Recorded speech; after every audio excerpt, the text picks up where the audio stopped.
महाराष्ट्र शासनाने शैक्षणिक गुणवत्तेसाठी अनेक योजना राबविल्या असल्या तरी जिल्हा परिषद शाळांची पायाभूत सुविधा मात्र अजूनही मागासलेली असल्याचे चित्र गोंदिया जिल्ह्यात दिसून येत आहे। त्याचे ठळक उदाहरण म्हणजे आमगाव जमीदार वाड्याजवळील मार्तंडराव बहेकर जिल्हा परिषद कन्या शाळा या शाळेतील वर्गखोल्यांची अवस्था इतकी दयनीय झाली आहे की विद्यार्थ्यांचा आणि शिक्षकांचा जीव धोक्यात आला आहे। वर्गखोल्या जीर्ण अवस्थेत असून भिंती व स्लॅबचे प्लास्टर निघून पडत आहे। पावसाळ्यात छतगळतीमुळे वर्गखोल्यांमध्ये पाणी साचते, त्यामुळे विद्यार्थ्यांना वर्गाऐवजी बाहेर मोकळ्या जागेत बसावावे लागते। परिणामी शिक्षणाचा दर्जा घसरत असून मुलांच्या आरोग्यावरही विपरीत परिणाम होतो आहे। याशिवाय शाळेत शौचालय नसल्याने विशेषतः मुलींना प्रचंड गैरसोयीला सामोरे जावे लागत आहे। विद्यार्थिनींना उघड्यावर जाण्याची वेळ येते आहे। ही शिक्षण विभागासाठी लाजिरवाणी बाब असल्याचे पालक आणि नागरिकांचे म्हणणे आहे। नागरिकांनी सांगितले की शाळेतील मुलींना सुरक्षित वातावरण मिळावे यासाठी शासन व प्रशासनाने तातडीने पावले उचलली नाही तर कधीही मोठी दुर्घटना घडू शकते। यासाठी सामाजिक कार्यकर्ता ये कन्या विद्यालय में लैट्रिन बाथरूम की सुविधा नहीं है।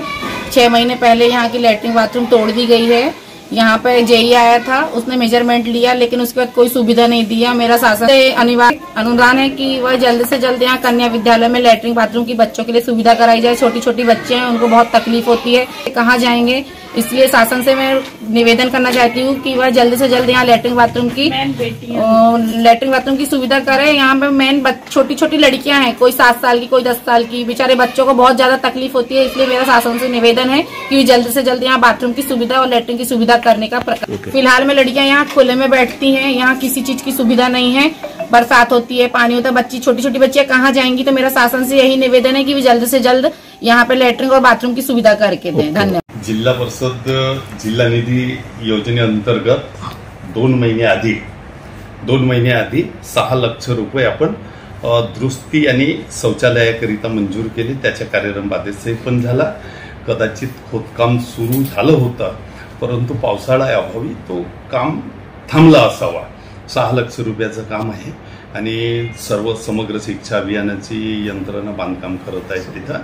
आणि दुसरं की नगर परिषदमध्ये आधीच्या काळामध्ये नगर परिषदच्या ज्या शाळा होत्या, जिल्हा परिषदेच्या शाळा जरी असल्या परंतु काही काम झाले नसले तरी पण मी यावेळी किंगडी पार ही नगर परिषदला येतो, त्याच्यामध्ये शौचालयाला दुरुस्तीला तिथं पण टाकले।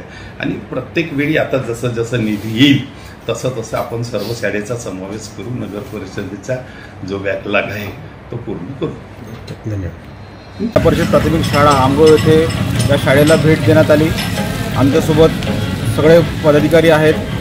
आम्ही जेव्हा आतमध्ये भेट दिली शाळेमध्ये तेव्हा आम्ही बघितलं की या शाळेमध्ये शौचालय नाही आहेत आणि असंही माहीत पडलं आहे की 4 दिवस अगोदर कलेक्टर साहेबांनी सगळ्या DDOना असे निर्देश दिले आहेत की ज्या ज्या शाळेमध्ये आणि आश्रम शाळेमध्ये शौचालय किंवा वॉशरूम नसतील तिथे लवकरात लवकर हे त्याच्यावर कारवाई करण्यात यावी।